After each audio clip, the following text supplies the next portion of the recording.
Baik, Assalamualaikum warahmatullahi wabarakatuh. Kami dari kelompok 4 akan mempresentasikan hasil diskusi kelompok kami mengenai putusan dan proposisi. Sebelumnya, kita memperkenalkan anggota kelompok kami, yaitu ada saya sendiri, Mei Cahaya, kemudian ada Wulan Maulina, kemudian ada Arita Sari, ada Tela Rebeka, ada Tantri Buana Dewi, dan ada Arzaki Wahyu Aulia. Nah, materi mengenai putusan dan proposisi ini merupakan bagian dari logika bahasa untuk menegaskan suatu silogisme. Untuk lebih jelasnya, langsung aja untuk materi pertama akan disampaikan oleh Tera. Saya persilahkan.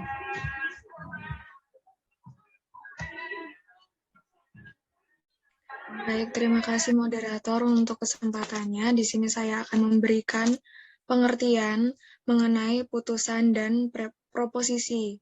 Putusan adalah kegiatan mental manusia yang di dalamnya terjadi pengakuan atau afirmasi atau pengingkaran itu negasi sesuatu terhadap sesuatu, namun masih tersimpan di dalam akal budi. Putusan selalu dinyatakan dalam term predikat, baik pengingkaran maupun pengakuan terhadap subjek. Proposisi merupakan verbalisasi dari putusan. Ungkapan verbal dari putusan selalu terdiri dari term subjek dan term predikat. Namun, tidak semua kalimat merupakan proposisi, hanya kalimat yang mengandung putusan saja, yaitu kalimat deklaratif atau informatif. Berarti di sini kita dapatkan kalau kalimat tanya, kalimat seru, kalimat perintah, itu bukan merupakan dari proposisi ya teman-teman. Nah di sini kan pengertian itu di bab sebelumnya sudah kita bahas bahwa pengertian adalah kegiatan mental. Terus term itu merupakan verbalisasi dari pengertian. Nah pengertian ini dirangkai jadilah putusan. Ada afirmatif dan ada negatif. Seperti itu saya kembalikan kepada moderator. Baik, terima kasih Tera atas materinya. Jadi dapat kita simpulkan ya bahwa putusan ini adalah proses untuk menegaskan sesuatu dan atau proses silogisme yang mana dapat berupa pengakuan atau pengingkaran. Kemudian bentuk putusan yang sudah diverbalkan ini disebut proposisi. Selanjutnya mungkin teman-teman masih ingin tahu dari mana sih sumber putusan dan apa bentuk-bentuk putusan dan proposisi. Untuk itu kita bahas mengenai aspek putusan dan proposisi yang akan dipaparkan oleh Aulia. Saya persilahkan. Baik, terima kasih atas waktunya. Materi kedua yaitu melihat putusan atau proposisi dari berbagai aspek. Yang pertama, dari aspek sumber yang melahirkannya. Dibagi menjadi dua, yaitu putusan analitis atau a priori dan putusan sintetis atau a posteriori. Putusan analitis adalah putusan yang afirmatif atau negatifnya itu sudah ada dalam subjeknya. Seperti contoh, lingkaran itu bulat, di mana predikat lingkaran ini sudah ada dalam subjek, di mana predikat bulat ini sudah ada dalam subjek lingkaran, karena tidak mungkin lingkaran itu tidak bulat. Kemudian yang kedua ada putusan sintetis, adalah putusan yang dilakukan berdasarkan pengalaman, afirmatif atau negatifnya dari predikatnya itu belum atau tidak tercantum dalam subjek. Contohnya Ari itu orang baik.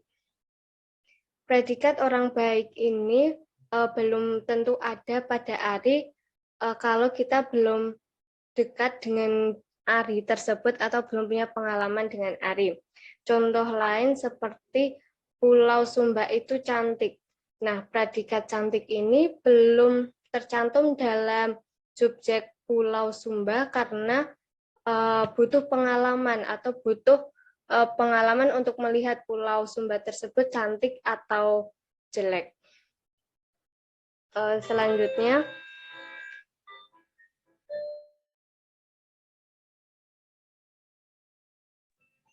slide selanjutnya mohon.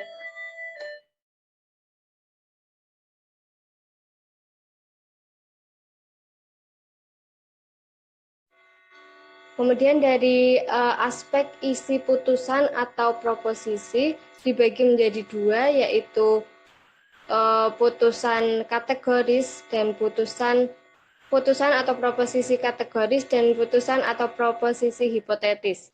Putusan kategoris adalah proposisi yang mengandung pernyataan tanpa adanya syarat. Contohnya, Hasan sedang sakit, anak-anak yang tinggal di asrama adalah mahasiswa. Di mana putusan atau proposisi kategoris ini adalah putusan yang sederhana. Kemudian yang kedua, putusan atau proposisi hipotetis adalah proposisi yang sifat pengakuan atau pengingkarannya itu terkandung di dalamnya dengan syarat. Di mana tadi yang putusan atau proposisi kategoris itu tanpa syarat, dan yang hipotetis ini dengan syarat. Proposisi hipotetis ini dibagi menjadi tiga, yaitu proposisi hipotetis kondisional, disjungtif, dan konjungtif. Proposisi hipotetis kondisional ini ditandai dengan jika maka, kalau maka, bila maka, apabila maka, dan andai kata maka. Contohnya, jika hujan turun,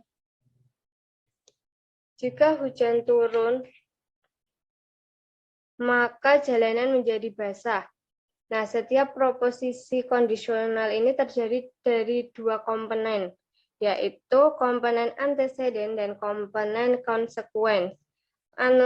Komponen anteseden ini adalah pernyataan setelah jika atau sebelum maka, sedangkan konsekuen itu pernyataan setelah maka. Yang kedua, proposisi hipotetis disjungtif, yang biasa ditandai dengan atau. Contohnya, Meli harus memilih apakah dia akan melanjutkan S2 atau menikah terlebih dahulu. Contoh kedua, ayah ada di kantor atau di rumah. Dan contoh ketiga, dia yang pergi atau saya yang pergi. Kemudian yang terakhir, proposisi hipotetis konjungtif. Ini adalah proposisi yang memiliki dua predikat yang tidak mungkin sama-sama memiliki kebenaran pada saat yang bersamaan. Nah, proposisi ini biasa ditandai dengan tidak mungkin sekaligus dan atau tidak dapat sekaligus dan. Contohnya, kamu tidak dapat sekaligus berada di Jakarta dan di Surabaya pada saat yang bersamaan. Sekian materi dari saya kembalikan ke moderator. Baik, terima kasih atas penyampaiannya. Jadi bisa kita simpulkan tadi ya bahwa putusan itu bersumber dari analisis dan juga bersumber dari pengamatan. Lalu berdasarkan isi, putusan itu dibagi menjadi dua, yaitu kategoris dan hipotetis. Dan kategoris itu ditandai dengan hubungan syarat, sedangkan proposisi hipotesis ditandai dengan hubungan syarat seperti kata jika maka. Selanjutnya kita akan membahas mengenai unsur-unsur yang terdapat dalam proposisi serta klasifikasinya. Kepada Wulan, saya persilahkan. Baik, terima kasih. Saya akan melanjutkan mengenai subjek, kopula, dan predikat. Sebuah proposisi kategori selalu terdiri dari term subjek, term predikat, dan kata penghubung atau kopula. Term subjek adalah term yang tentangnya dikenakan sesuatu. Sementara term predikat adalah apa yang dikatakan tentang subjek, entah berbentuk pengakuan, entah berbentuk pengakuan atau pengingkaran. Sedangkan kopula berfungsi sebagai penghubung antara subjek dan predikat untuk menyatakan pemisahan atau penyatuan, afirmasi atau negasi. Dengan demikian, afirmasi atau pengakuan atau negasi yang biasa disebut pengingkaran merupakan syarat untuk sebuah putusan tentang subjek. Jadi, kopula akan mengatakan apakah predikat merupakan bagian atau bukan merupakan bagian dari subjek.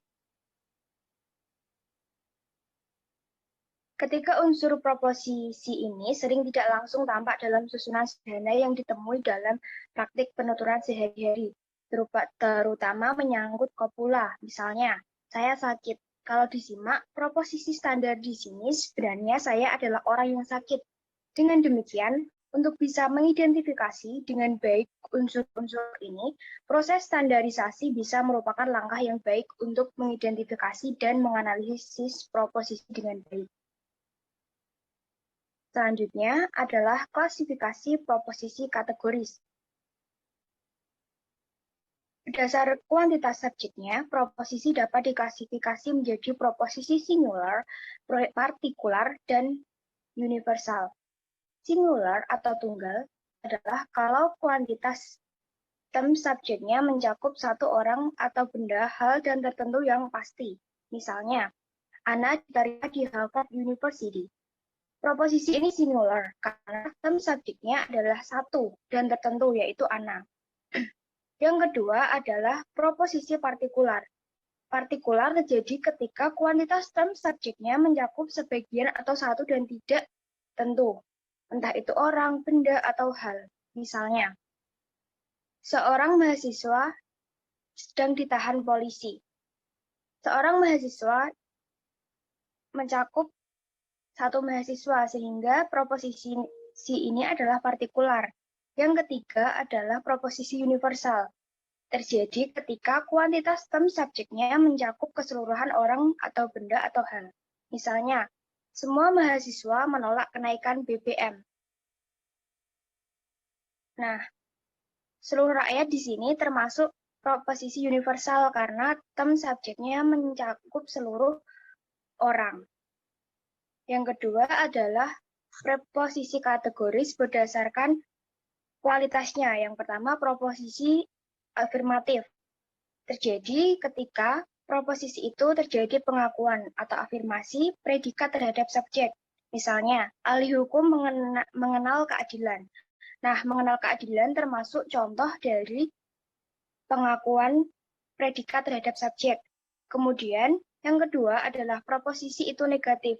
Terjadi ketika proposisi itu terjadi pengingkaran terhadap predikat kepada subjek. Misalnya, ahli hukum tidak mengenal keadilan. Nah, tidak mengenal keadilan termasuk contoh negasi atau pengingkaran. Terima kasih, saya kembalikan ke moderator.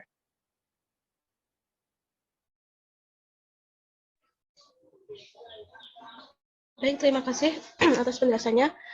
Jadi, kalau kita simpulkan ya bahwa unsur yang terdapat dalam proposisi itu ada 3, yaitu subjek, predikat, dan juga kopula atau kata hubung.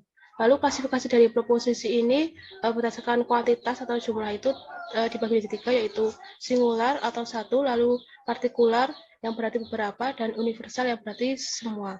Kemudian klasifikasi berdasarkan kualitas itu dibagi menjadi 2, yaitu ada afirmatif dan juga negasi. Selanjutnya kita akan membahas mengenai lambang-lambang dari proposisi yang akan disampaikan oleh Santi. Saya persilahkan.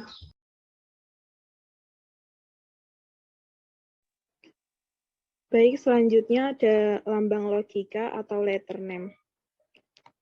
Proposisi diidentifikasi berdasarkan kuantitas dan kualitas, sehingga menghasilkan 4 model proposisi. Yang pertama ada singular atau universal afirmatif. Kuantitas proposisi ini adalah singular, dan universal kualitasnya adalah afirmatif. Yang kedua ada partikular afirmatif. Kuantitas proposisinya partikular dan kualitasnya adalah afirmatif.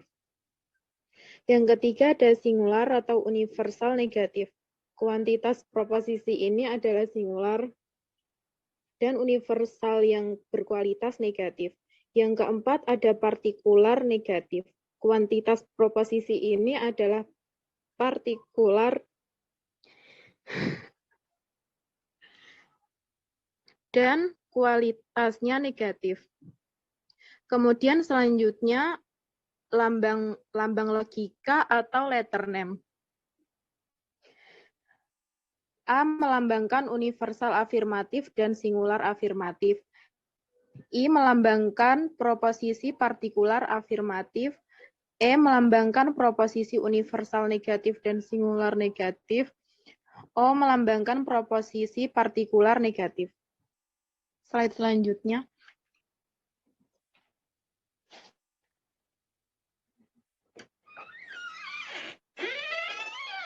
Kemudian selanjutnya ada beberapa hal yang mengecohkan identifikasi terhadap proposisi.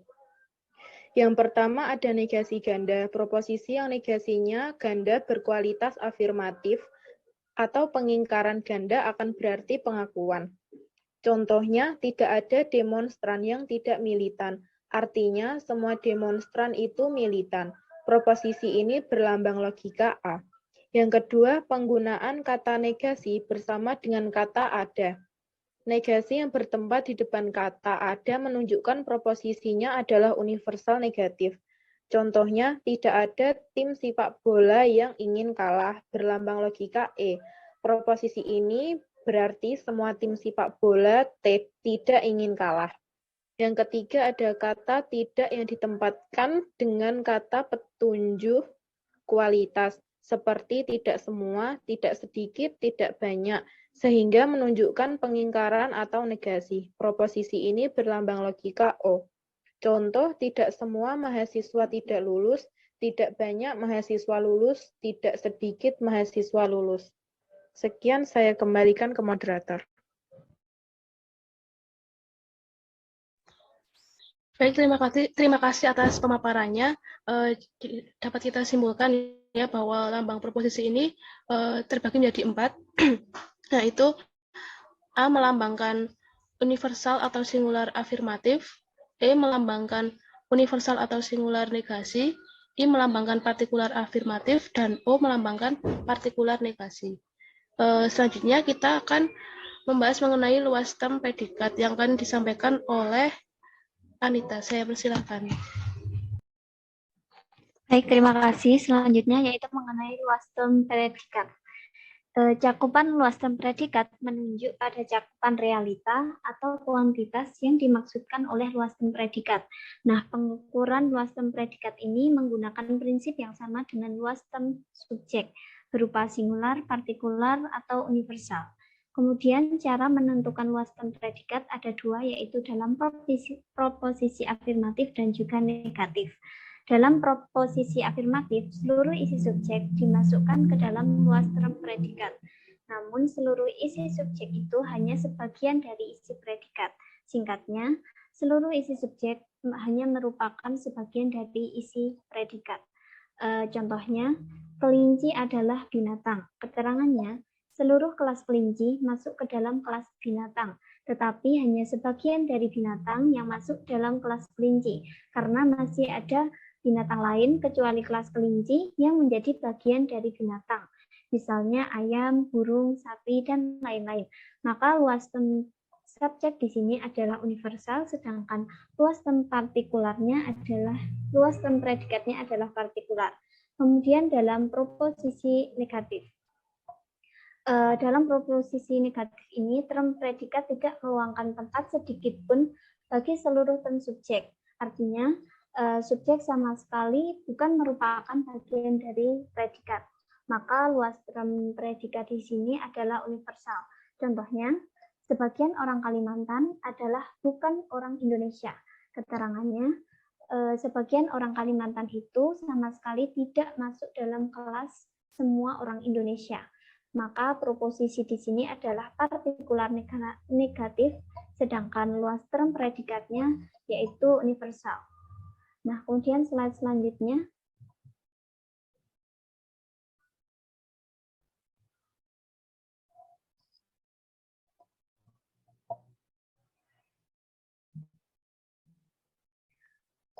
Untuk memudahkan kita dalam menentukan luas seperti yang ada di layar, dapat kita jadikan sebagai acuan. Tabel yang ada di layar tersebut merupakan rumus dan juga prinsip untuk mengidentifikasi luasnya term predikat. Jadi, dalam proposisi afirmatif, baik singular, universal maupun partikular, luas term predikatnya selalu partikular, kecuali jika memang ternyata singular atau universal. Sedangkan dalam proposisi negatif, baik singular, universal maupun partikular, luas term predikatnya selalu universal, kecuali jika term predikatnya jelas menyebutkan sesuatu yang singular. Cukup saya kembalikan kepada moderator.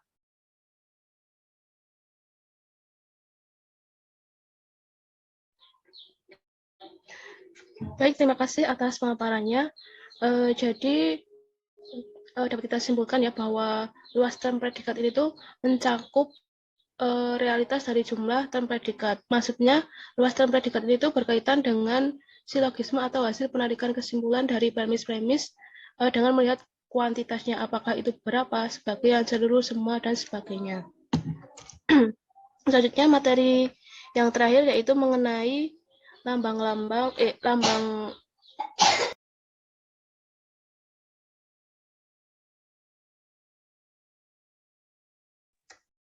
baik, maaf teman-teman ada sedikit kendala ya tadi. Kita lanjutkan materi yang terakhir mengenai lambang Boolean dan diagram Venn. Untuk lambang Boolean dan diagram Venn ini mungkin teman-teman nggak asing ya dengan diagram ini. Nah ini tuh bisa dijadikan untuk visualisasi atau untuk membuktikan kebenaran dari penarikan kesimpulan. Baik, saya jelaskan dari satu persatu ya.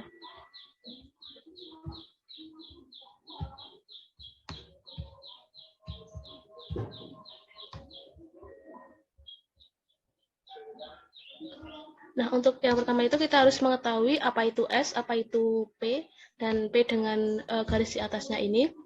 Nah, untuk S itu subjek, kemudian P adalah predikat, kemudian S dengan garis di atasnya ini menunjukkan negasi atau non-subjek, kemudian P dengan garis di atasnya ini berarti non-predikat gitu ya. Misal predikatnya lulus, berarti nanti non-predikatnya adalah tidak lulus. Kemudian untuk O ini adalah untuk kelas kosong. Misalnya sebuah pernyataan menyatakan semua mahasiswa itu lulus. Berarti untuk mahasiswa yang tidak lulus ini dilambangkan dengan 0 atau kelas kosong. Nah, selanjutnya langsung bisa dimasukkan untuk lambang Boolean ini ke proposisi logikanya. Untuk yang pertama itu adalah proposisi A.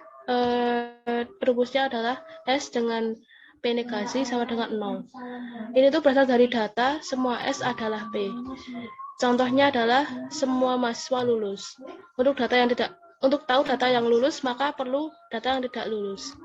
Untuk data yang tidak lulus ini sama dengan P negasi, P dengan garis atas dan dilambangkan dengan 0, sehingga bisa dinyatakan dengan S, P negasi sama dengan 0. Kemudian untuk proposisi E, SP sama dengan 0. Ini tuh berasal dari data kebalikannya ini ya. Semua S bukan P. Misalnya semua mahasiswa tidak lulus. Untuk mengetahui data mahasiswa yang tidak lulus, perlu data yang lulus. Untuk data lulus ini adalah P biasa ya. Jadi P sama dengan 0 seperti ini. Kemudian untuk proposisi I dan O ini sama juga, cuma kalau ini kita lambangkan dengan SP sama dengan tidak sama dengan 0 ini karena di sini dinyatakan dengan sebagian. Misalnya contohnya itu sebagian mahasiswa lulus. Nah, ini predikatnya tidak sama dengan 0 karena di sini sebagian.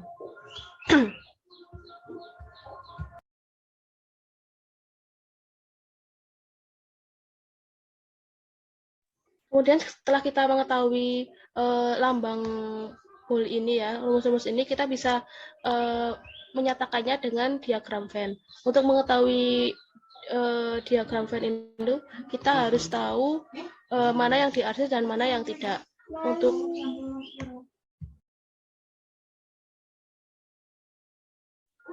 Untuk yang kosong ini tuh biasanya adalah yang beranggota atau yang biasanya menjadi kesimpulan. Sedangkan yang diarsir ini justru menjadi yang kosong. Sedangkan dengan tanda silang ini tuh berarti sebagian.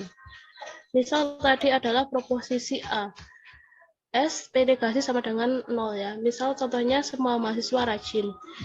Jadi kita nyatakan dengan SP sama dengan 0. SP sama dengan 0. Nah ini yang diarsir adalah bagian sini. Seperti ini ya teman-teman. Dan untuk yang kasus yang proposisi E juga sama dengan kita sesuaikan SP sama dengan 0, yang 0 ini kita arsir. Kemudian untuk kasus yang kedua ini dinyatakan dengan sebagian. Nah, sebagian ini kita kasih lambang silang seperti ini.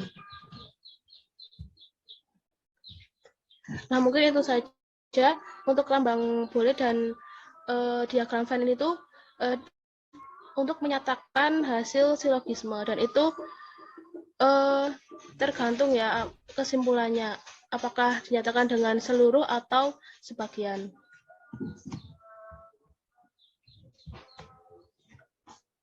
Mungkin itu aja yang bisa kelompok kami sampaikan mengenai materi putusan dan proposisi. Kurang lebihnya mohon maaf. Wassalamualaikum warahmatullahi wabarakatuh.